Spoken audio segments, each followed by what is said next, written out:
Screen share कर रहे हैं। इसमें जी इसमें इंटेलिजेंस वर्बल की सीरीज कंप्लीशन ये तो हमने नहीं किए। ये हम पढ़ेंगे क्या? जी जी मैं बताता हूँ। जी ये सीरीज की जो मैंने आपके सामने शीट ओपन की है, ये इसलिए ओपन की है ताकि आप लोगों को थोड़ा सा हौसला हो जाए। अब तैयारी कैसे करनी है, मैंने ये एज्यूम करना है कि आप, बल्कि एज्यूम क्या करना है, आप में से कुछ ऐसे बच्चे हैं जिनका टेस्ट 11 नवंबर को है। तो मैंने इस वक्त 11 नवंबर वाले को पॉलिसी बतानी है। जिसका 15 को हुआ, से 16 को हो, उसके मुताबिक अपनी अपनी पॉलिसी चेंज करता रहेगा या तरीकेकार बनाता रहे। पॉलिसी कह लें या इसको लेआउट कह लें या वर्किंग प्लान कह लें, जो भी चीज़ है। आज है 18 तारीख, 12 दिन है आपके पास वर्बल नॉन वर्बल को फाइनल करने के। 12 दिन हैं आपके पास वर्बल नॉन वर्बल के फाइनल करने के। आपने 30 अक्टूबर तक वर्बल नॉन वर्बल अपना टॉपिक पढ़ के इसको क्लोज कर देना है। अब कैसे करना है वो मैं आपको बता देता हूँ। अच्छा, इसका ये हरगिज मतलब नहीं है कि अगले 12 दिन आपने सिर्फ और सिर्फ वर्बल नॉन वर्बल ही करना है। आपने हल्का फुल्का साथ एकेडमिक भी रखना है टच। अगले 11 दिन हमने क्या करना है, अगले 11 दिन आपने सिर्फ एकेडमिक करना है, लेकिन उसका मतलब ये नहीं है कि आपने वर्बल नॉन वर्बल छोड़ दिया। उस पर भी आप 15 मिनट 20 मिनट डेली के देंगे या टेस्ट टेस्ट भी हो रहा है। अब इस वक्त लिस्ट आपके सामने है, लिस्ट आप सब लोगों के पास मौजूद भी है। इस लिस्ट को जरा मैं एक्सप्लेन कर देता हूँ। और फिलहाल आप इस चीज़ का यकीन रखें कि ये हम 25 से 26 तक अपने इंटेलिजेंस के तमाम टॉपिक कर लेंगे। जिसने आज क्लास ज्वाइन की है वो क्या करे, जो टॉपिक हो रहे हैं वो ले, बाकी रिकॉर्डिंग सारी देखे। अब जारी बात, अगर थोड़ा सा लेट है तो आपको थोड़ा सा स्पीड अप होना पड़ेगा। लेकिन हो सकता है जिसने आज क्लास ज्वाइन की हो उसका टेस्ट आए 15 दिसंबर को, ये पॉसिबिलिटीज भी तो है ना। तो जिसने आज क्लास ज्वाइन की है और उसका टेस्ट 11 को है, वो सबसे हिट पॉइंट पे।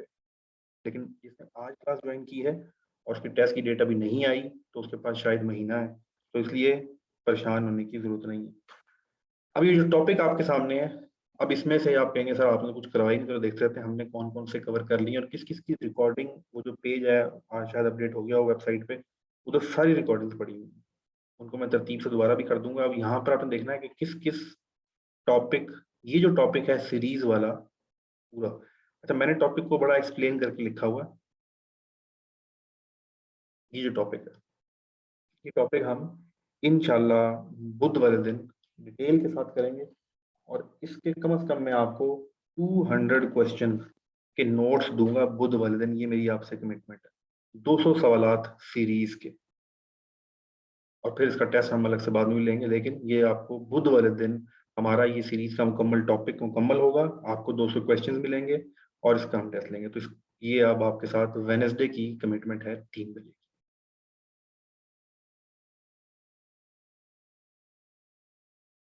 एनोलॉजी, ये टॉपिक मैं आपको नहीं पढ़ाऊंगा, इसकी रिकॉर्डिंग ही आपको मिलेगी। रिकॉर्डिंग अवेलेबल है, अभी नहीं पढ़ाऊंगा, अगले 10 दिनों में हो सकता है हम नवंबर के बीच में जाके कभी दोबारा पढ़ें, लेकिन इस वक्त तक ये इसकी रिकॉर्डिंग ही आप लोग देखेंगे।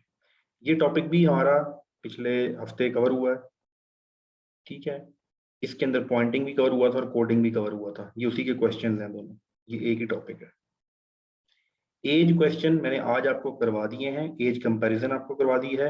99% सवाल यहीं से आएंगे, 1% इसके चांस हैं, इसलिए हम 1% चांस इस वक्त ले रहे हैं। शायद हम इसको 30 अक्टूबर से पहले कवर करें, लेकिन राइट नाउ हम इसको कवर नहीं करेंगे, क्योंकि 1% के लिए हम अपना कोई और टॉपिक मिस नहीं कर सकते। अब इस शीट पे जो पहला पेज आपके सामने, इस पे बुध वाले दिन आपका ये टॉपिक कंप्लीट हो जाएगा। एनोलॉजी की रिकॉर्डिंग आपको मिल जाएगी। उसके बाद ये पूरा पेज कवर है 1142 तक। ये मैं बुध की शाम की बात कर रहा हूँ। क्लासिफिकेशन, ये एक टॉपिक है पूरे का पूरा 1.15 वाला क्लासिफिकेशन। ये क्लासिफिकेशन क्या होती है, इसमें मैं एक छोटा सा लेक्चर आपको जरूर दूंगा, समझा देता हूँ। जो नए लोग हैं उनको पता लग जाएगा क्लासिफिकेशन क्या होती है। क्लासिफिकेशन ये होती है, टाइप कर लेते हैं ये।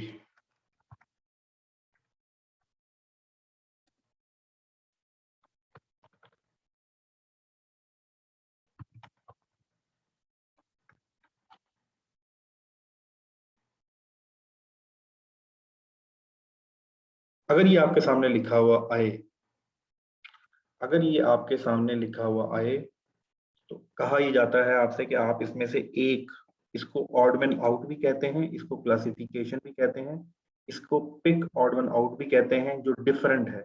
इन चार में से कोई एक चीज डिफरेंट है। अब आप चैटिंग में लिख सकते हैं। अब किस बेस पे डिफरेंट है, आपके माइंड में कोई भी क्लासिफिकेशन किसी भी बेस पे आप क्लासिफाइड कर सकते हैं। लेकिन अब जिसने हाथ लिखा होगा, कई बच्चे ही कहते हैं जी वो हाथ हमारे आपका एक्सटर्नल ऑर्गन है, बाकी इंटरनल ऑर्गन है, इस तरह की जो भी आपके पॉइंट है, इसका राइट जो है वो आपके पास। अच्छा, अब एक बच्चे ने वो दिया कि जी बाकी एच से शुरू हो रहे हैं, एच से और के से और एक ई से स्टार्ट हो रहा है, तो राइट जस्टिफिकेशन आपने हमेशा तलाश करनी है। राइट जस्टिफिकेशन है हार्ट। ये दो हैं, ये दो हैं, ये दो हैं, ये एक है। अच्छा, अब आप कहेंगे सर हमें क्या पता कि ये राइट है, ये सारा कुछ है। तो इसकी जब आप प्रैक्टिस करेंगे कुछ सवाल की, तो और इसमें बड़े आसान आसान से आते हैं। फॉर एग्जाम्पल इसमें एक सवाल रेगुलर रिपीट हुआ है 2-3 दफा आपके पीएमए में, तो मैं दिखाता हूँ क्या सवाल है। वो सवाल था डायगोनल रेडियस, रेडियस का स्पेलिंग भूल गया, तो ये होंगे शायद रेडियस, डायमीटर, और इसमें से कौन सा मुख्तलिफ है, प्लीज टाइप इन चैट।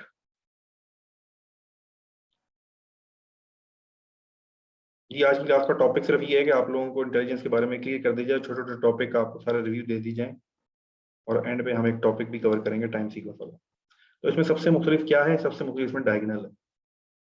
अब डायगोनल क्यों है, अगर आपने सर्कल का टॉपिक पढ़ा हुआ है जो कि आपको रिकॉर्डिंग में मिल जाएगा, सर्कल का रेडियस होता है, सर्कल का डायमीटर होता है, सर्कल में ही कॉर्ड होती है। लेकिन डायगोनल का सर्कल से कोई ताल्लुक नहीं, डायगोनल का ताल्लुक है इससे। तो diagonal is pick odd one out.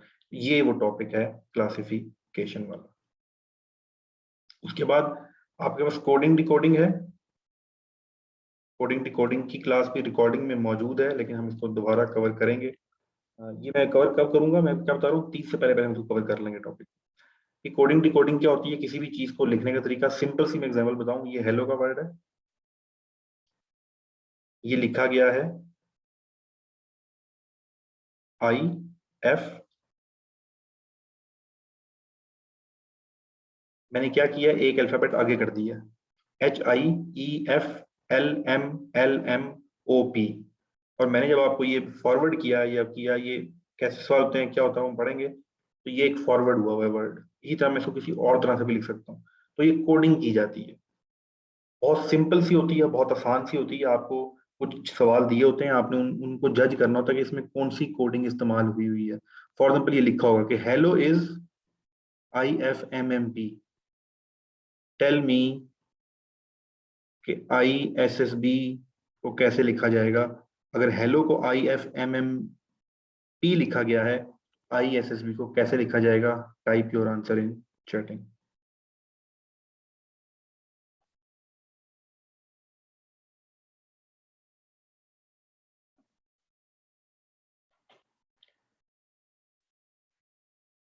Ji simple, JTTC, ये है बेस कॉन्सेप्ट।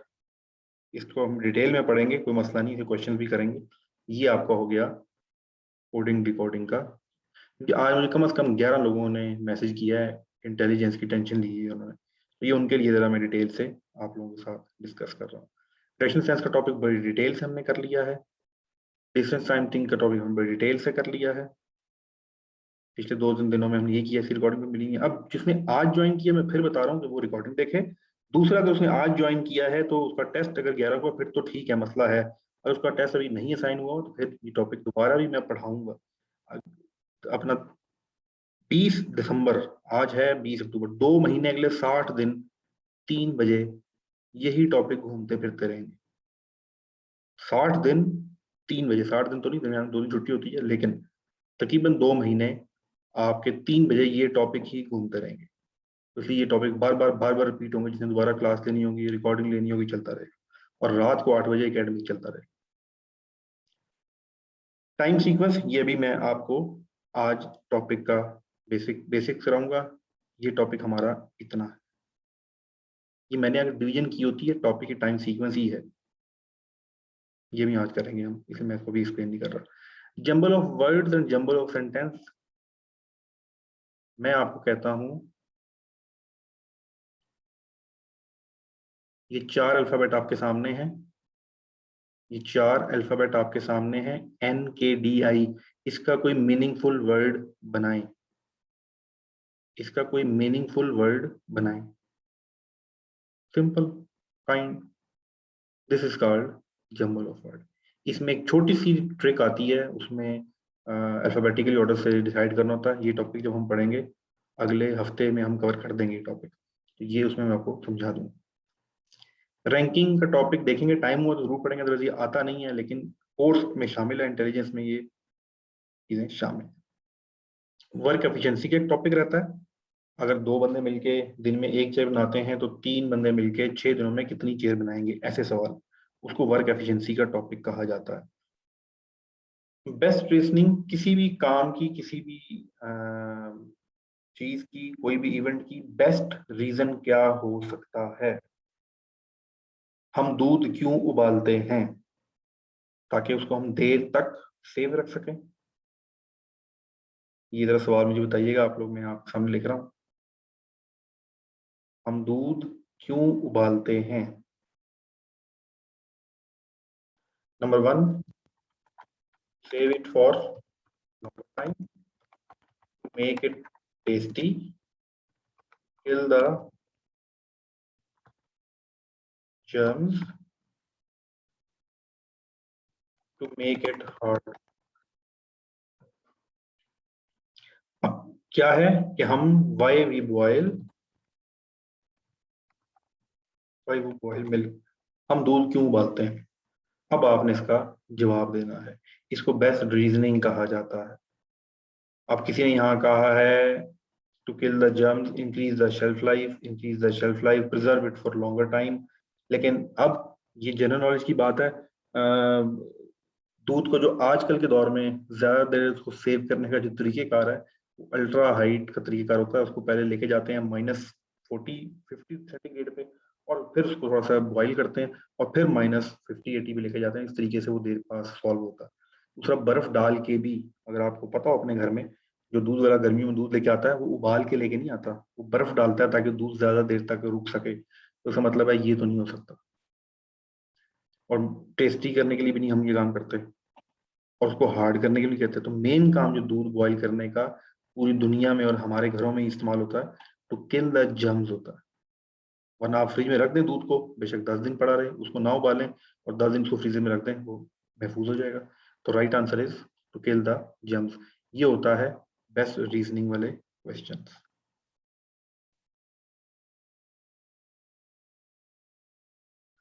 उसके बाद वोकैबुलरी, सिनोनिम, एंटोनिम्स। अच्छा, ये वोकैबुलरी, सिनोनिम, एंटोनिम्स कई बच्चों का सवाल था, सर ये इंटेलिजेंस का पार्ट क्यों है। अच्छा, ये काफी टेस्ट में इंटेलिजेंस में आता है, लेकिन पिछली दफा आपके इंटेलिजेंस में ये नहीं आया। ये समटाइम एकेडमिक में भी आ जाता है।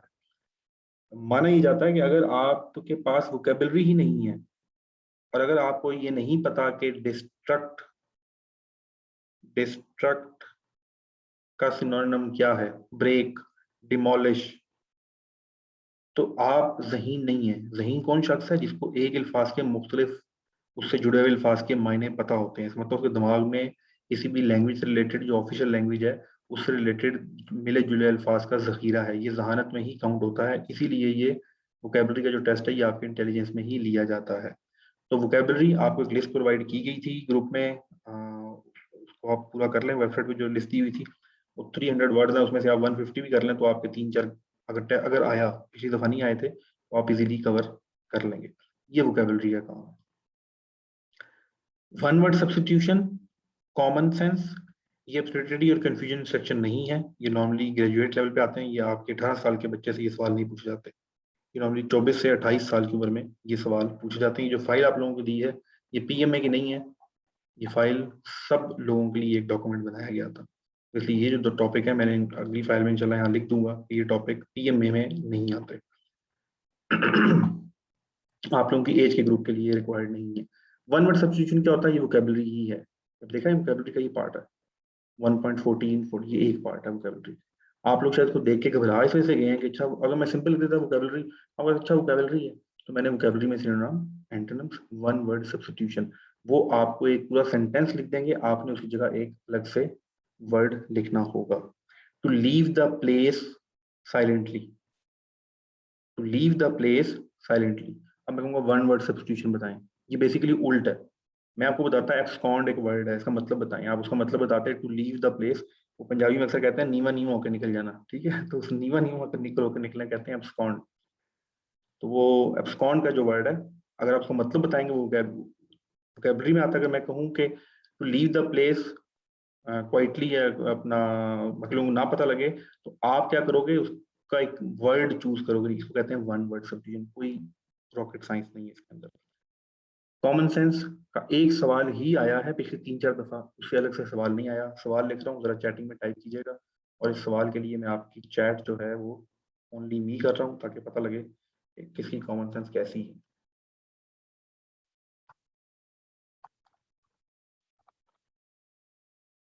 लाइनों मारने वाले भाई थोड़ा सब्र कर ले, वरना एक क्लिक से आपकी ये लाइनें मारने वाली इस्तात खत्म की जा सकती है। अभी दे तो मैं आ रहा हूँ आपके सारे सवाल जो आपको देता हूँ आपके। अच्छा जी, उसके बाद आपके पास आ जाएगा, क्या लिखने लगा था यार, बुला दिया। हाँ,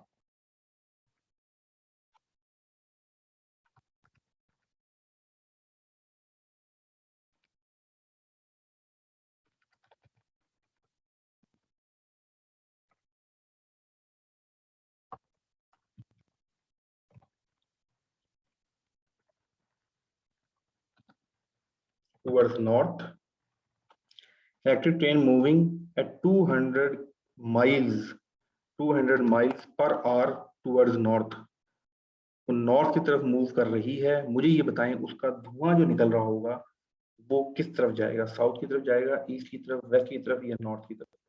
please type your answer in chat.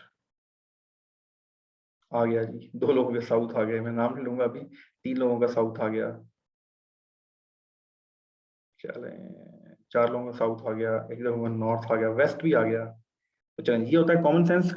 Electric train का धुआं नहीं होता, इलेक्ट्रिक ट्रेन का धुआं नहीं होता। ये कॉमन सेंस के आपके क्वेश्चंस हैं।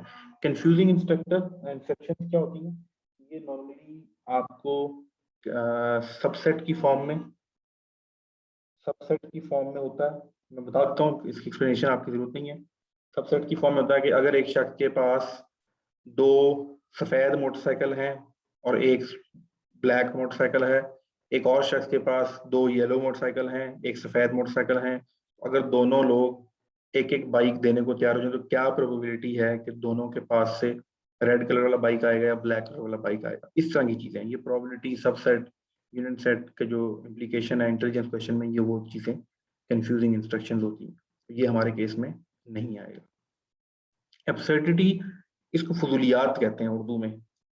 अजीब किस्म के मंतक के जो हैं वो क्वेश्चंस दिए होते हैं और आपने इसको फाइंड करना। तो ये बेसिकली इंटेलिजेंस से हटके थोड़ा सा पर्सनैलिटी रिलेटेड सवाल होते हैं। तो ये आप लोगों की एज से रिलेटेड नहीं है, इसे ये ना समझें कि ये बालगों वाले सवाल हैं, ऐसा नहीं है। सवाल का डिफिकल्टी लेवल और चीज़ें, इसकी एग्जाम्पल में मैं आपको एग्जैक्ट, क्योंकि ये फजूल सवाल है तो फजूल सवाल को एग्जैक्ट सवाल मैं आपको कॉपी पेस्ट करके दे दूंगा, नेक्स्ट इस क्लास में देख लीजिएगा। ये है आपका टोटल वर्बल, ये है आपका टोटल वर्बल। तो अब आपको कम से कम इतना तो यकीन आ गया होगा कि हम 25-26 तक अपना वर्बल मुका दें, वर्बल की टेंशन नहीं है। इसके अंदर जो टॉपिक है, एक वुमेन टॉपिक जो आप लोग बार बार कर रहे हैं, परसेंटेज का टॉपिक, वो तो हमने कई दफा कवर कर लिया है। परसेंटेज का टॉपिक, परसेंटेज वो बेसिकली मैंने एकेडमिक के साथ अटैच किया होता है, क्योंकि वहां पर हमने रेशियो पढ़ी है, परसेंटेज पढ़ी है, फिर वहाँ अलजेब्रिक पढ़ रहे हैं, एज के क्वेश्चन पढ़ रहे हैं, तो वो मैथमेटिक्स का पार्ट वहां पर ऐड किया हुआ है। लेकिन यहाँ पर भी आपके परसेंटेज के क्वेश्चन आते हैं। परसेंटेज की हम 2 क्लासेस ऑलरेडी कर चुके हैं, प्रोपोर्शन के साथ भी हमने परसेंटेज पढ़ा है। फिर मैंने कुछ दिनों पहले आपको डेसिमल की, फ्रैक्शन की क्लास करवाई है पिछले से पिछले हफ्ते, उसमें भी हमने परसेंटेज को पढ़ा है। परसेंटेज की 2 क्लासें भी मैं करवा दूंगा। अब जो इस वक्त तक मैंने आपके साथ कमिटमेंट की है और जो मैंने पूरी करनी है आपके साथ, वो है एक time series, odd man out, jumble of words, उसके बाद आपके पास है, और क्या है यहाँ पर, हाँ, वर्क एफिशिएंसी बड़ा इंपॉर्टेंट टॉपिक है। वर्क एक ही सवाल आता है, एक या दो सवाल लेकिन आता है। Work efficiency. नंबर सीरीज तो कल करना है ना, वो तो कंफर्म मसला है ही। नंबर सीरीज वो कल करना ही करना। ये है आपके टॉपिक जो मैंने अगले 3-4 दिनों में आप लोगों को करवाने हैं। इसके वाले सारे टॉपिक पिछले 1-2 हफ्ते में हम कवर कर चुके हैं। तो हमने क्रैश कोर्स स्टार्ट किया था जो हमारा इंशाल्लाह 24-25 तारीख को खत्म हो जाएगा एज पर कमिटमेंट। उस 24-25 तक ये टॉपिक मैं आपके खत्म करवा दूंगा, आपका वर्बल 100% खत्म हो जाएगा। अब जरा आ जाए नॉन वर्बल की तरफ। मैं आपको क्वेश्चन आंसर ले लेता हूँ। मिरर इमेज पढ़ लिया, वाटर इमेज पढ़ लिया, मैट्रिक्स के सवाल अभी मैं आपको एक अगले में दिखा दूंगा। मैट्रिक्स सिंबल ये पिक्चर होती है 3x3 की, ऐसे इसको मैट्रिक्स के क्वेश्चन कहते हैं। ग्रुपिंग ऑफ इमेज है, एम्बेडेड इमेज है, क्लासिफिकेशन है। ये अलग अलग से कोई हमने ना इसके कोई लेक्चर पढ़ने हैं ना हमने इसकी कोई अलग से क्लासें लेनी है। जिस वक्त एक पिक्चर आएगी तो मैं आपको बताऊंगा कि ये होता है एम्बेडेड इमेज। एम्बेडेड, आप इसमें एम्बेड हुए हैं, ठीक, एक दूसरे में वो है। ग्रुपिंग इमेज, एक तरह के ये इमेज आ गया और नीचे फिर ये आ गया, तो 2-3 तरह के इमेज को ग्रुप किया हुआ है। एक ग्रुप ये हो गया, एक ग्रुप ये हो गया। तो ये हम सवाल कर रहे होंगे तो मैं बता दूंगा ये ग्रुप वाला है और ये एम्बेडेड है।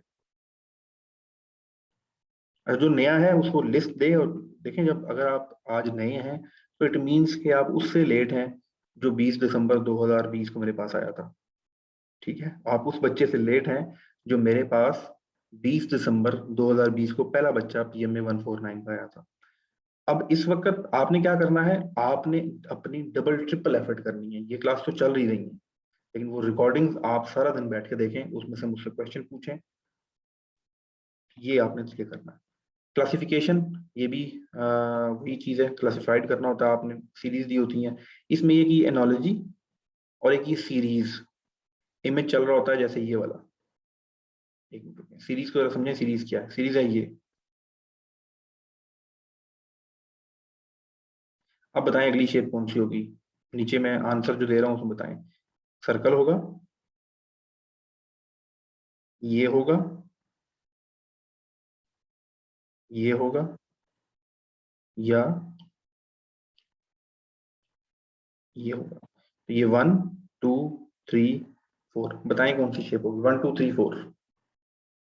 सेकंड, आपने क्या किया है, सीरीज बनी है कि पहले एक थी, 2 लाइनें हुई, 3 हुई, 4 हुई, अब अगली जो भी है वो 5 वाली आएगी। इसको सीरीज का क्वेश्चन कहते हैं। इसमें कोई रॉकेट साइंस नहीं है। हम इसका एक जो सवाल है जिसमें हमने वाटर इमेज ये सारे कवर किए थे, पैटर्न कंप्लीशन, ये तो सबसे आसान चीज पैटर्न कंप्लीशन है।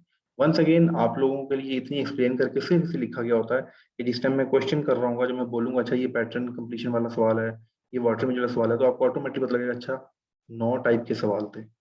ये नहीं है कि पूरे पूरे घंटे का मैं लेक्चर दूंगा अच्छा वाटर इमेज ऐसा होता है, ऐसा कुछ भी नहीं। तो इसकी एक क्लास हो चुकी है जो इसके कॉन्सेप्ट हमने डिस्कस किए थे, वो क्लास रिकॉर्डिंग में आपके पास मौजूद है। और इसके हम 2 से 3 प्रैक्टिस सेशन करेंगे और 22 को हमारा वर्बल होगा। इंशाल्लाह हम 26 या 27 को नॉन वर्बल 60 क्वेश्चंस 30 मिनट्स की प्रैक्टिस भी टेस्टिंग पोर्टल पे कर लेंगे।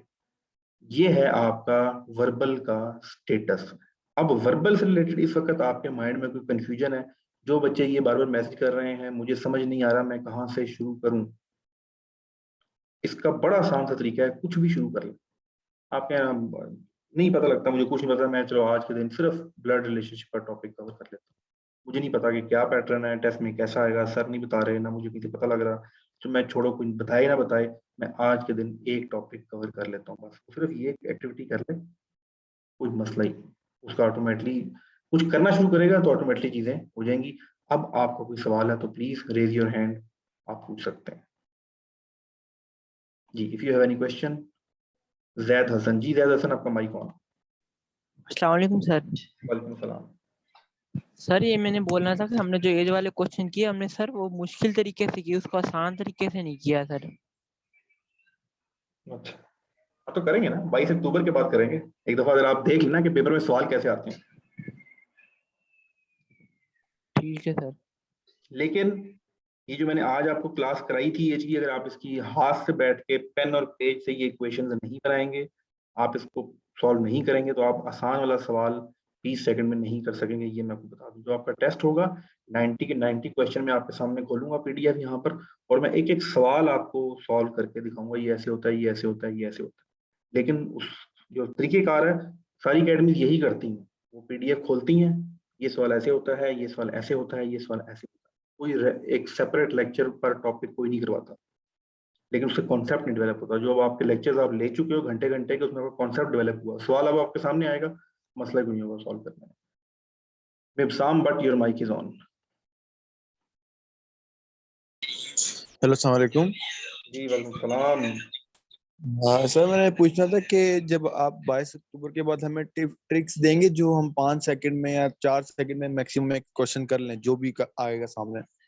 जी, the condition of these tricks वो ये है कि जैसे एज के क्वेश्चन की ट्रिक मैं आपको जरूर दूंगा, लेकिन फिर कंडीशन ये होगी कि आज जो एज का टॉपिक हुआ है ये आपको सही से आता हो। अगर आपको ये सही से आता है, आपको इक्वेशन बनानी आती है, आपको वेरिएबल हैंडल करना आता है अलजेब्रा के क्वेश्चन में, तो आप वो ट्रिक का वर्ड वैसे मैं यूज नहीं करता, लेकिन आपने यूज किया तो वो आप कर सकेंगे। ब्लड रिलेशनशिप की डायग्राम अगर आपने हाथ से बनाई है, आपने वो सवाल सारे हाथ से बनाए हैं, तो ब्लड रिलेशनशिप की ट्रिक भी आपको मिल जाएगी। लेकिन अगर आप ये कहें मैं आपको पीडीएफ दिखाऊं और ट्रिक दे दूं, तो ऐसा मुमकिन नहीं। M Hamza Khan, your mic is on. अस्सलाम वालेकुम सर। वालेकुम अस्सलाम।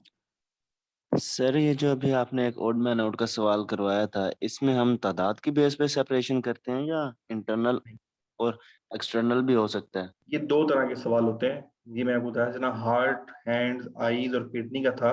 सम टाइम तो आपको डायरेक्टली ये सवाल आ जाता है। ये सवाल था, ये डायरेक्टली कई दफा रिपीट हुआ। अब इसमें कई लोगों की अपनी अपनी क्लासिफिकेशन बनाने की, कोई इस तरह कहता है, कोई इस तरह कहता है। तो सबसे पहला असूल देख लें कि कोई ऐसे पॉइंट पे आपने उसको तकसीम करना है जिसकी बेस पे सिर्फ एक ही आउट हो, बाकी आउट ना हो। इस तरह किसी ने कहा था सर वो हार्ट और हैंड तो एच से शुरू हो रहे हैं, तो किडनी और आईज तो पूरे नहीं होते। वो तो pick odd one out. Topic क्या है? Pick odd one one. Out. One, ये जो वन है, ये इसको आपने जरा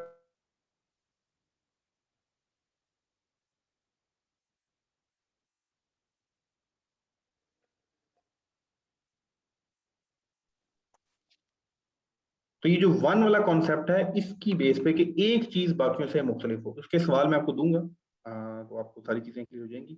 अब आप सोचोगे सर सवाल नहीं दे रहे होते, सवाल नहीं दे रहे होते। तो मेरा जो तरीकेकार है, पुराने स्टूडेंट्स को पता है, वो जो टेस्ट है ना आपका, मेरे नजदीक वो टेस्ट नहीं होता। 22 अक्टूबर को आपके लिए टेस्ट होगा, मेरे लिए वो टेस्ट नहीं।